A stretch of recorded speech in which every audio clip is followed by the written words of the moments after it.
Good morning class, welcome back to your class. इस chapter को हम आगे अपनी क्लासेस में कंटिन्यू कर चुके हैं, तो आज हम इसी चैप्टर का बाकी का पोर्शन कंटिन्यू करते हैं। इसके पहले की क्लासेस में मैंने आपको बताया था डेमोक्रेसी क्या होती है। What is democracy, what do you mean by democracy. So democracy is that form of government. Democracy वो गवर्नमेंट की फॉर्म है इन विच जो लोग होते हैं, जो सिटीजन्स होते हैं उस कंट्री के, वो उस गवर्नमेंट को चूज़ करते हैं। मतलब गवर्नमेंट जो है by the, for the and the, through the people. ये मैंने 3 बताए थे आपको डेमोक्रेसी के, उसमें by, for and through the people. तो फिर ये 3 जो चीज़ें हैं, ये 3 जो पोर्शंस हैं, वो डेमोक्रेसी का मेनली फीचर होता है कि डेमोक्रेसी में जो गवर्नमेंट है वो by the people, for the people and through the people elected होती है। मतलब जो गवर्नमेंट इलेक्ट है वो एक तो लोगों के लिए, लोगों के थ्रू और लोगों के वजह से ही काम कर रही है। तो ये डेमोक्रेसी, वो गवर्नमेंट को हम डेमोक्रेटिक गवर्नमेंट कहते हैं। मैंने आपको और भी फॉर्म्स ऑफ गवर्नमेंट बताया था, जैसे कि डिक्टेटर गवर्नमेंट, मोनार्क गवर्नमेंट। ये सारे गवर्नमेंट्स दूसरे होते हैं जिन्हें हम कई समय एक सिंपल वर्ड से रेफर करते हैं। वो वर्ड क्या होता है? Non democratic government, non democratic.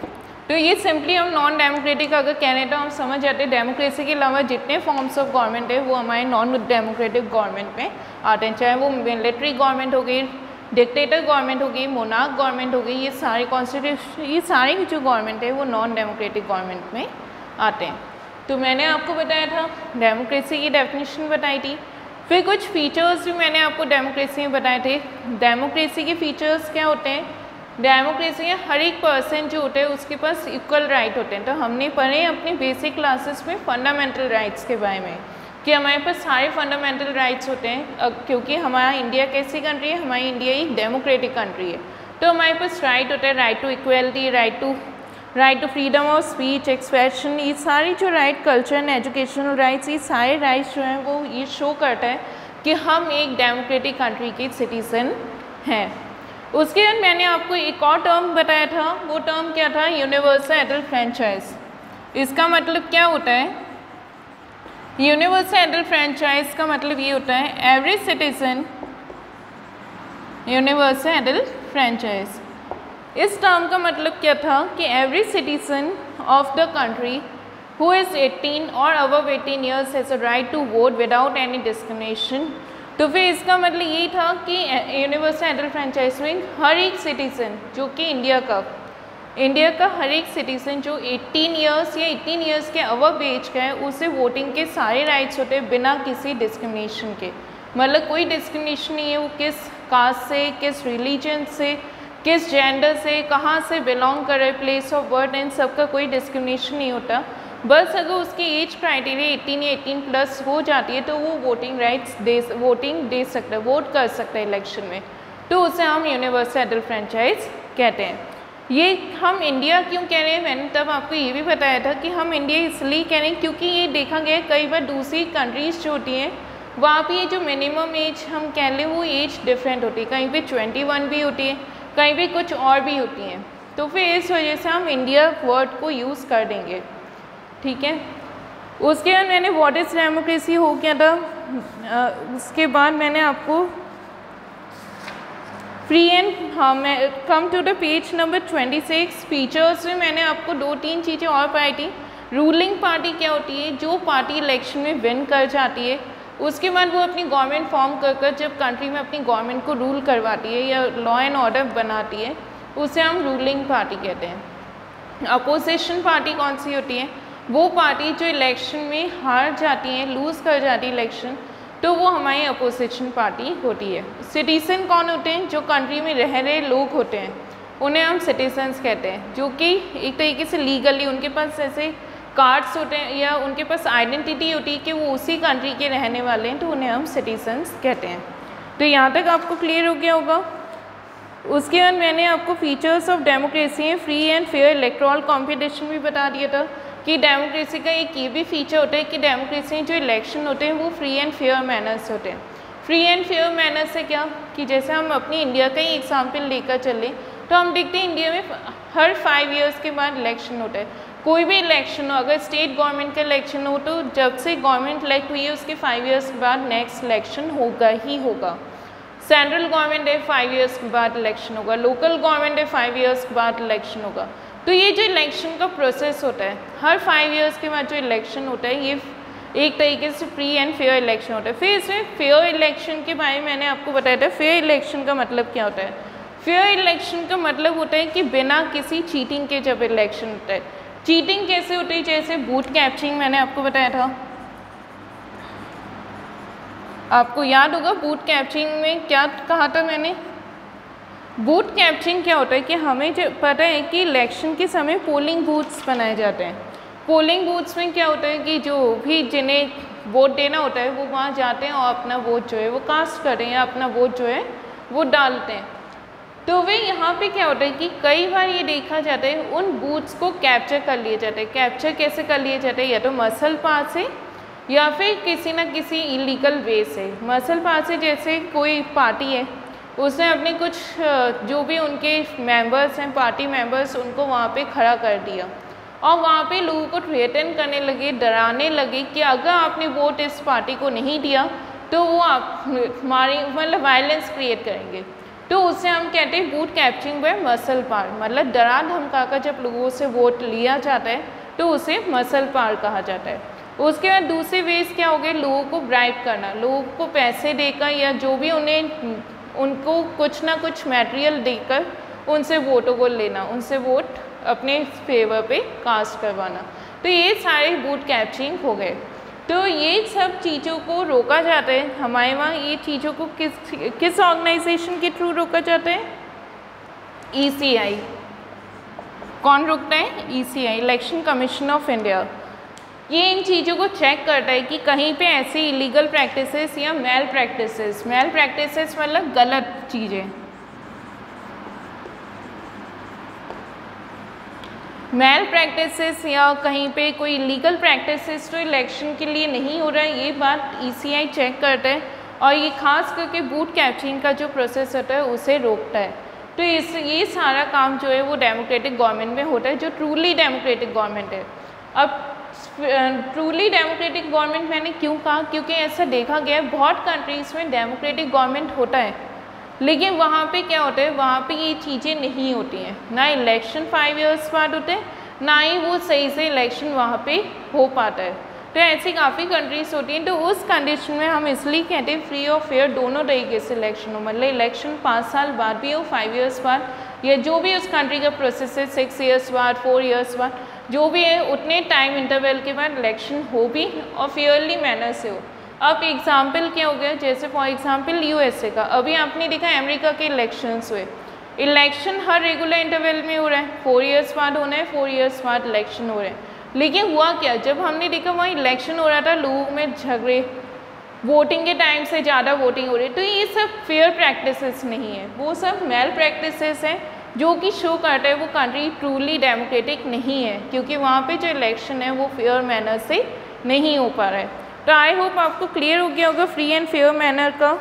इसके बाद हम नेक्स्ट अपने पॉइंट पे आते हैं। ये भी मैंने आपको एक्सप्लेन कर दिया था, 1 person 1 vote 1 value.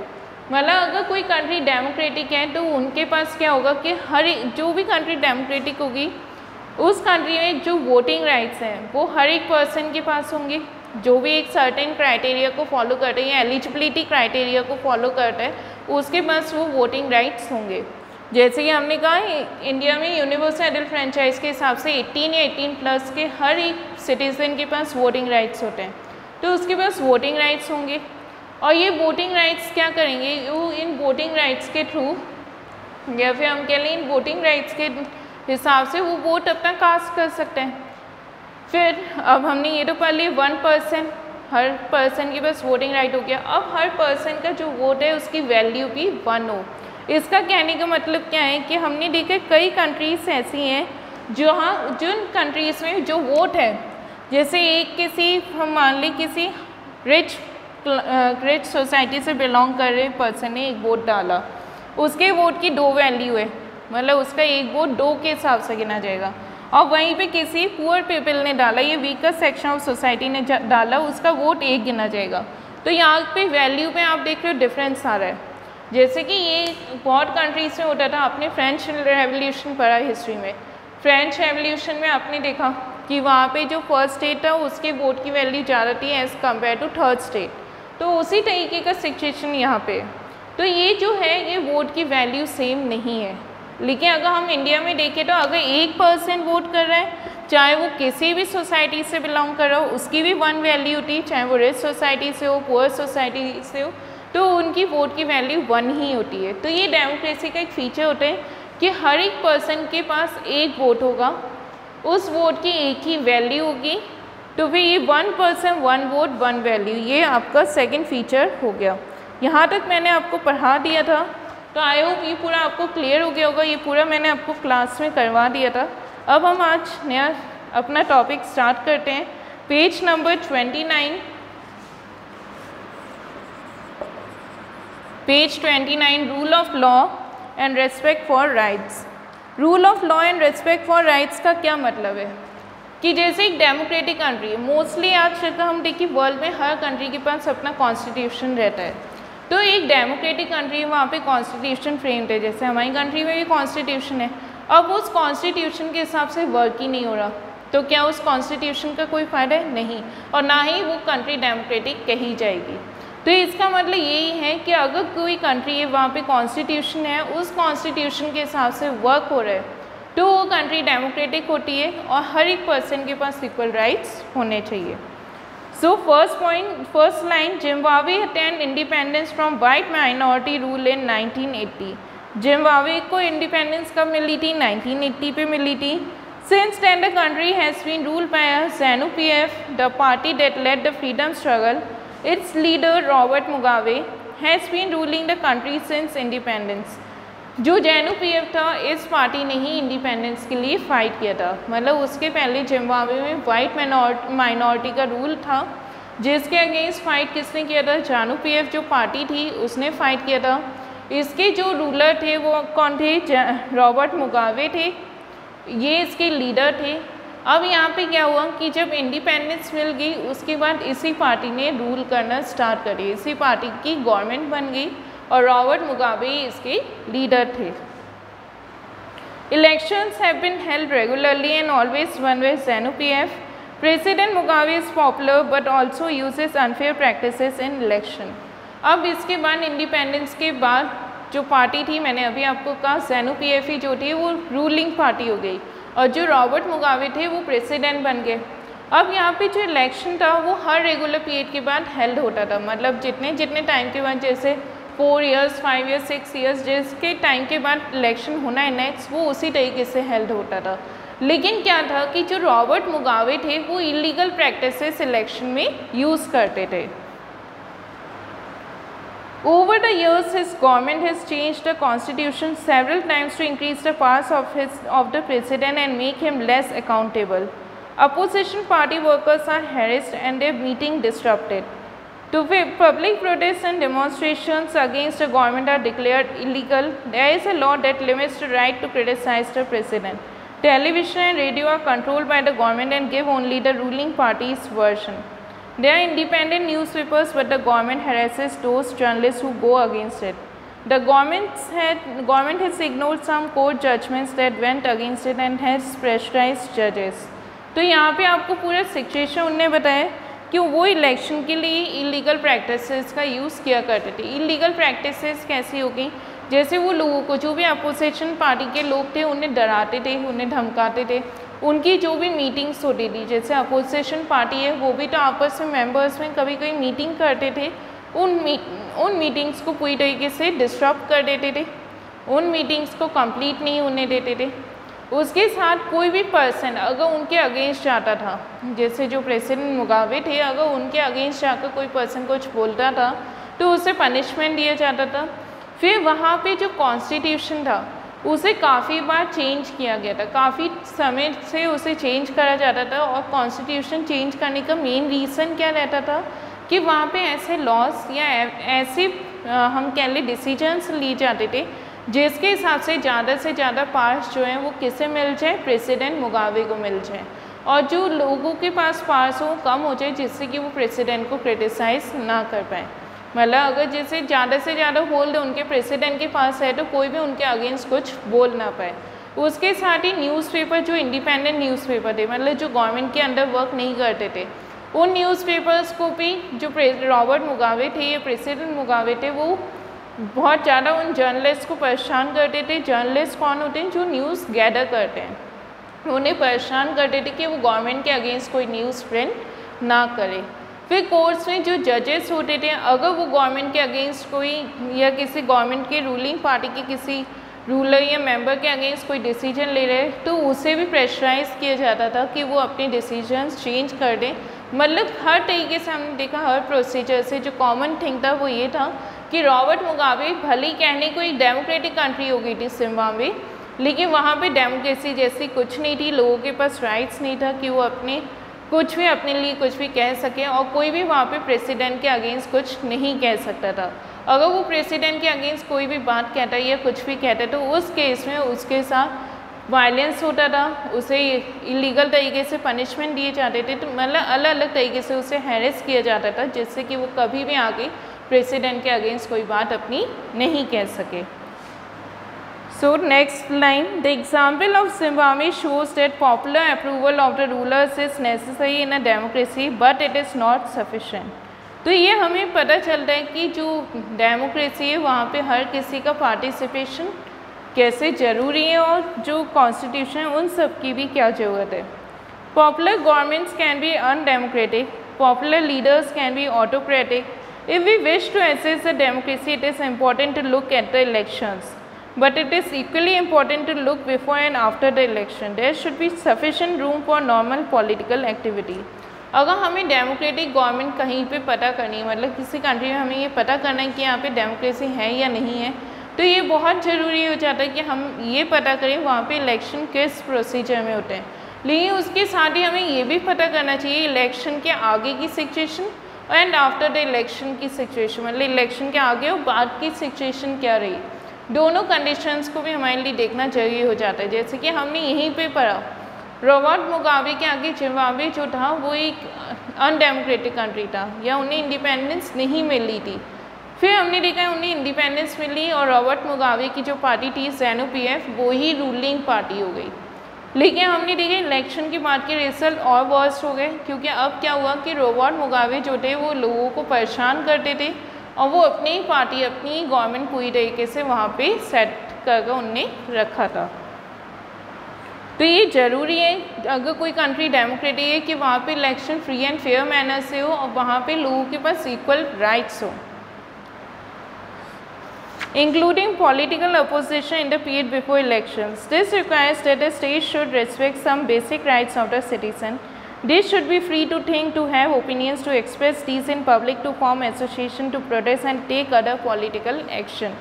Everyone should be equal in the eyes of law. These rights must be protected by an independent judiciary whose orders are obeyed by everyone. We shall read more about these rights in chapter 6. तो यहाँ पे उन्होंने आपको यही कहा कि ये जितना कंडीशन हमने अभी पढ़ा, ये कंडीशन हमें ये बताता है कि जो एक कंट्री अगर डेमोक्रेटिक है तो वहाँ पे जो सिटीजन्स हैं उनके पास इतना राइट होना चाहिए कि वो अपनी बात को रख सके या वो जो कंट्री के वेलफेयर के बारे में एक सोच सके। तो ये सारी चीज़ें एक डेमोक्रेटिक कंट्री में होनी चाहिए, जो कि हम इंडिया में देख सकते हैं। हमारे पास हैं ये सारे डेमोक्रेटिक राइट्स, और इनके आगे आप इनके बारे में पढ़ोगे, चैप्टर 6 में पढ़ोगे आप इनके बारे में। तो ये सारी राइट्स एक डेमोक्रेटिक कंट्री में होनी चाहिए, जो कि उस कंट्री को ट्रूली डेमोक्रेटिक कंसिडर करवाता है। Similarly, there are some conditions that apply to the way a government is run after the election. A democratic government cannot do whatever it likes simply because it has won an election. It has to respect some basic rules. In particular, it has to respect some guarantees to the minorities. तो ये democratic government होने का मतलब ये नहीं है कि अगर जो जीत गया, जो भी गवर्नमेंट जीत गई है, पॉलिटिकल पार्टी जीत गई, वो कर सके जो वो चाह रही है, ऐसा कुछ नहीं है। अगर वो पार्टी जीती है तो उसे रूल एंड रेगुलेशन इस हिसाब से बनाने की उस कंट्री में रहने वाले हर सिटीज़न के पास equal laws, equal rule and rights हो। ऐसा नहीं हो कि फॉर एग्ज़ाम्पल अगर कहीं किसी कंट्री में 2 या 3 लैंग्वेज ग्रुप्स या फिर कोई रिलीजन ग्रुप्स हैं, तो ऐसा नहीं हो किसी रिलीजन ग्रुप को हम ज़्यादा वैल्यू दे रहे हैं और किसी रिलीजन ग्रुप को हम कम वैल्यू दे रहे हैं, ऐसा कभी भी डेमोक्रेटिक गवर्नमेंट पे नहीं होना चाहिए। तो ये सारी कंडीशन वो आपको बता रहे हैं यहाँ पे। Every major decision has to go through a series of consultations. हर एक मेजर डिसीजन जो है वो काफ़ी प्रोसीजर के बाद लिया जाना चाहिए। काफ़ी प्रोसीजर के बाद मतलब कि जैसे कुछ लोगों से पहले पूछ लिया जाए, फिर कुछ लोगों से जो मेजर डिसीजंस हो वो काफ़ी सीरीज़ में लिया जाए। फॉर एग्ज़ाम्पल इस बात का एग्ज़ाम्पल आप इंडिया में देख सकते हो। इंडिया में अगर कोई रूल एंड लॉ पास होता है तो आप देखते हो पहले वो लोकसभा, राज्यसभा, फिर जाकर वो रूल या वो जो भी लॉ है वो पब्लिक के पास आता है। इससे क्या फ़ायदा होता है? इससे ये होता है कि जो हमारे पास डिसीजन आता है, ये जो हमारे पास लॉ आता है उसमें मिस्टेक्स कम से कम होती है। जब अगर आप फॉर एग्ज़ाम्पल आपके पास एक कॉपी है, आपने अपना पूरा लिखा, उसमें अच्छे से आपको एक वर्क दिया गया, असाइनमेंट दिया गया, आपने उसे कंप्लीट किया। अब आपने उसे टीचर को सबमिट करने से पहले आपने क्या किया, आपने उस असाइनमेंट को अपनी किसी टीचर से या अपने पेरेंट्स से या अपने फ्रेंड से उसे चेक करवाया। उससे चेक करवाने के बाद आपने एक और स्टेप किसी और से भी आपने चेक करवाया। उसके बाद आपने खुद भी सेल्फ असेस करके फिर आप अगर असाइनमेंट सबमिट कर रहे हो तो उसमें मिस्टेक लेस से लेस हो जाएगी, क्योंकि जितनी उसके पहले की जितनी मिस्टेक थी आपकी वो सारी रिमूव हो गई। तो उसी तरीके से जब लॉ एंड ऑर्डर बहुत सीरीज़ के बाद लिया जाता है तो उसमें मिस्टेक कम से कम हो जाता है, क्योंकि इसमें अपोजिशन पार्टी, रूलिंग पार्टी सभी अपना अपना व्यू देते हैं, जिसके वजह से क्या होता है जो मिस्टेक्स होती हैं लॉ एंड ऑर्डर पे वो मिस्टेक्स नहीं हो पाती हैं। एवरी मेजर, ये मैंने अभी बता दिया, every office bearer has certain rights and responsibilities assigned by the constitution and the law. Each of these is accountable not only to the prefect but also to other independent officials. We shall read more about this in chapter 5. Both these aspects give us the fourth and final feature of democracy. A democratic government rules within limits set by constitutional law and citizens' right. तो यहाँ पे आपको पूरा ये पढ़ने के बाद आपको एक चीज़ पता चली कि डेमोक्रेसी का एक और फीचर होता है कि डेमोक्रेटिक जो गवर्नमेंट होती है, डेमोक्रेसी में जो गवर्नमेंट होती है, ये ज़रूरी होता है वो कॉन्स्टिट्यूशन से जितने पावर उसे मिले हैं वो उसी के हिसाब से रन करे और लोगों के जो राइट हैं, सिटीज़न के जो राइट हैं, उनको रिस्पेक्ट करते हुए रन करे। जैसे कि यहाँ पे जिम्बाब्वे का हमने एग्जांपल देखा, कॉन्स्टिट्यूशन के हिसाब से गवर्नमेंट रन नहीं कर रही थी और वो सिटीज़न के जो राइट था उन्हें पूरी तरीके से स्नैच कर रही थी, या फिर हम कह लें उनके राइट्स को कम से कम कर रही थी और जो गवर्नमेंट के राइट्स थे वो इंक्रीज़ करने में फोकस कर रही थी। तो ये ज़रूरी है अगर डेमोक्रेटिक गवर्नमेंट है तो वो कॉन्स्टिट्यूशन जो बनाई गई है उसके हिसाब से रन करे और सिटीज़न के पास जो राइट है वो और ज़्यादा अच्छे हो, लेकिन सिटीज़न से कोई राइट नहीं छीनना जाए। ठीक है, तो यहाँ तक आपको सारे फीचर क्लियर हो गए होंगे। उसके समरी डेफिनेशन में हम आते हैं। तो समरी डेफिनेशन में सिर्फ यही है जितना अभी तक हमने पढ़ा। तो मैंने अभी तक आपको डेमोक्रेसी जैसे कि पढ़ा, डेमोक्रेसी क्या है, तो डेमोक्रेसी वो फॉर्म ऑफ गवर्नमेंट है जिसमें कि जो रूलर हैं वो लोगों के थ्रू इलेक्ट किए जाते हैं, लोगों के हिसाब से इलेक्ट किए जाते हैं। हम देखते हैं इलेक्शन होते हैं, इलेक्शन में क्या होता है, आपके पेरेंट्स जो हैं या आपके जो एल्डर्स हैं वो जाकर वोट देते हैं इलेक्शन में। तो वही इलेक्शन में क्या होता है कि हम वोट देते हैं, जो पार्टी जीतती है इलेक्शन में, जिसके पास ज़्यादा वोट्स हो जाते हैं वो पार्टी कौन सी पार्टी हो जाती है, वो पार्टी हो जाती है रूलिंग पार्टी। और जो पार्टी इलेक्शन हार जाती है वो पार्टी कौन सी पार्टी हो जाती है, अपोजिशन पार्टीज। वो पार्टी कौन सी पार्टी हो जाती है, अपोजिशन पार्टी। तो फिर इस तरीके से इलेक्शन में दो पार्टीज हो जाती है, रूलिंग एंड अपोजिशन पार्टी। ये डेमोक्रेसी का फीचर है। दोनों ही पार्टी का डिसीजन मेकिंग में दोनों पार्टी का ही रोल होता है। मतलब अगर हम देखते हैं कोई डिसीजन आ रहा है हमारे पास, उसमें रूलिंग पार्टी का जितना रोल है उतना ही अपोजिशन पार्टी का भी रोल इम्पॉर्टेंट होता है। उसके बाद हमने फीचर्स ऑफ डेमोक्रेसी पढ़ा। फीचर्स ऑफ डेमोक्रेसी में मैंने आपको पढ़ा है इलेक्शन एक तो रेगुलर इंटरवल में होना चाहिए, जैसे किसी कंट्री में 4 ईयर्स बाद हो रहे हैं तो हर 4 ईयर्स के बाद इलेक्शन वहाँ पे कंडक्ट होना चाहिए। हमारी कंट्री में 5 ईयर्स बाद होता है, तो हमारी कंट्री हर 5 ईयर्स के बाद इलेक्शन होता ही है। उसके बाद मैंने आपको बताया इलेक्शन जो होते हैं वो फ्री एंड फेयर मैनर से होने चाहिए। फ्री एंड फेयर मैनर से मतलब कि फ्री तो मैंने अभी आपको कहा कि जैसे 5 इयर्स जो टाइम इंटरवल है उसके बाद इलेक्शन जरूर होना चाहिए।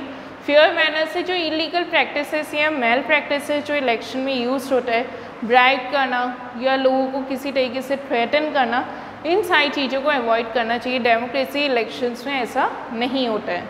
उसके बाद मैंने आपको बताया थर्ड कैटेगरी कि 1 पर्सन 1 वोट 1 वैल्यू। हर एक पर्सन जो है किसी कंट्री में वो सब इक्वल हैं, सबके पास वोटिंग के इक्वल राइट्स हैं और सबके वोट की जो वैल्यू है वो भी इक्वल होनी चाहिए। उसके बाद मैंने आपको कहा कि जो गवर्नमेंट है, डेमोक्रेटिक गवर्नमेंट जो होती है वो कॉन्स्टिट्यूशन के हिसाब से रन करनी चाहिए। अगर कॉन्स्टिट्यूशन में जो गाइडलाइंस है, कॉन्स्टिट्यूशन का मतलब क्या है, कॉन्स्टिट्यूशन में गाइडलाइन सेटिंग, एक तो हमारे पास इंडिकेशन सेटिंग कि पब्लिक हो, चाहे वो सिटीजन्स हो, चाहे गवर्नमेंट हो, चाहे कोई भी उस कंट्री का सिटीजन, तो उससे कैसे करके बिहेव करना है कंट्री में, तो वो सारे जो प्रोसीजर लिखे या हम कह लें स्टेप्स या इंडिकेशंस जो लिखे उस हिसाब से गवर्नमेंट को वर्क करना चाहिए। और सिटीज़न के पास जो बेसिक राइट्स होते हैं, राइट फंडामेंटल राइट्स जो हो गए, वो राइट्स हमेशा सिटीज़न के पास रहना चाहिए। उसके बाद मैंने आपको फिर मैंने आपको यही बताया कि ये सारे जो फीचर्स हैं ये इम्पॉर्टेंट होते हैं और इन फीचर्स को देखकर हम कह सकते हैं कोई कंट्री डेमोक्रेटिक है या नहीं है। कोई कंट्री अगर ये फीचर्स नहीं होते तो हम कह देते हैं वो कंट्री डेमोक्रेटिक नहीं है, वो कोई नॉन डेमोक्रेटिक कंट्री है, जैसे कि या तो डिक्टेटर गवर्नमेंट होगी, मोनार्क गवर्नमेंट होगी, या कोई और अदर फॉर्म ऑफ गवर्नमेंट हो, मतलब वो नॉन डेमोक्रेटिक गवर्नमेंट होती है। अगर ये फीचर्स हैं तो हम कह लेंगे वहाँ पे ये डेमोक्रेटिक गवर्नमेंट है। लेकिन ऐसी बहुत कंट्रीज है जहाँ जो डेमोक्रेटिक तो हमारे पास है लेकिन वहाँ पे ये प्रोसीजर्स फॉलो नहीं होते। इस वजह से ही हम इंडिया को सबसे लार्जेस्ट डेमोक्रेटिक कंट्री कहते हैं, क्योंकि यहाँ पे इंडिया पे सारे फीचर्स हम देखते हैं फॉलो भी होते हैं। इंडिया पे सारी चीज़ें हैं, हमारे पास अपोजिशन पार्टी है, रूलिंग पार्टी, सारी चीज़ें हैं, तो फिर इंडिया एक सबसे लार्जेस्ट डेमोक्रेटिक कंट्री होती है। यहाँ पे मैंने अभी आपको कहा रूलिंग और अपोजिशन दोनों का रोल होता है डिसीजन मेकिंग पे, तो वो भी मैंने अभी आपको समझाया था कि अगर कोई लॉ निकाला जा रहा है या कोई एक्ट निकाला जा रहा है तो उस केस में क्या होता है कि हमारे पास जो पार्लियामेंट के हाउसेस हैं वहाँ पे डिस्कशन होता है उस बिल पे, तो उसमें अपोजिशन पार्टी क्रिटिसाइज करती है जो भी उसमें गलतियाँ रहती हैं, जो भी हमारे पास लिमिटेशंस रहते हैं उस लॉ के या उस एक्ट के, उन लिमिटेशंस के बारे में अपोजिशन पार्टी बताती है। तो आफ्टरवर्ड क्या होता है, उस बिल में कुछ चेंजेस किए जाते हैं, फिर उन चेंजेस को करने के बाद फिर जब वो बिल हमारे पास आता है पास होकर, तब हम देखते हैं उसमें कोई भी गलती या कोई भी मिस्टेक नहीं रहता है। अगर इन केस तब भी कोई मिस्टेक रहता है तो फिर हम देखते हैं कि जो स्ट्रगल्स हैं या लोग जो हैं वो स्ट्राइक करते हैं, इस सारे प्रोसेस से उन चीज़ों को सही किया जाता है। तो आई होप जितना मैंने आपको पढ़ाया आज वो सारा आपको क्लियर हो गया होगा। तो फिर नेक्स्ट क्लास में हम इसके आगे का पढ़ाऊँगी। तो फिर यहाँ तक आपको पूरा चैप्टर खुद एक बार रीड करना है, और कोई भी अगर डाउट है आप फिर से इस वीडियो को देखिएगा, जो भी आपको डाउट है वो सारे डाउट्स आप क्लियर कर लीजिएगा। Thank you class.